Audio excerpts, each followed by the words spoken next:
Každému z nás sa stalo, že podviedol, kradol, zabil alebo vraždil. Úplne každému. Ale čo s tým, keď si predavač všimne, že kradnete a udá vás? Tak o tom je dnešný prípad. Janko kradol a proti nemu stojí štát. A napriek tomu, že stále znie dramatická hudba a idú spomalené obrázky, ja už nemám čo povedať.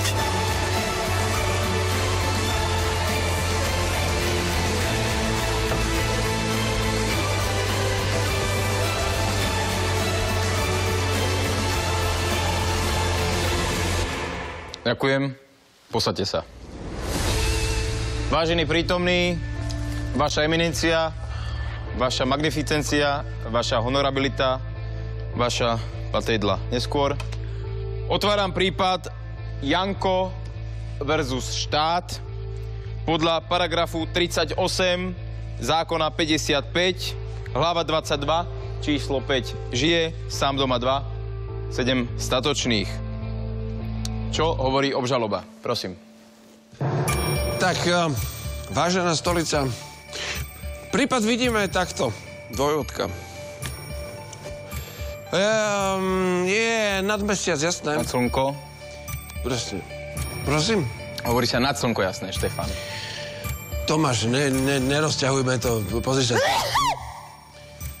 Pardon. Moja mandantka týmto chcela naznačiť, Tomáš, tak. Je jasné, že chlapec je páchateľ. Pácha na ňo. Odsudzili jej vysokokokosovú nereálnu tyčinku z obchodu. To je celé. No. Obhajoba, ako sa cíti váš mandant? No, tak napriek veku sa cíti veľmi dobre. Cholesterol má poriadku, troška úbytok bielých krviniek, ale inak tlak 60-90/60. Myslím, čo sa týka prípadu.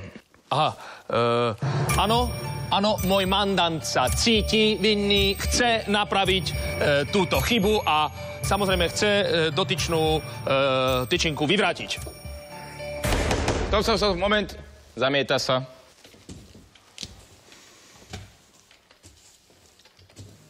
Ďakujem. Začína to tu byť mierne pometené. Čo hovorí obžaloba? No, v tomto prípade, pozrite sa, je to chlapec. A my sme len ľudia. No. Nie?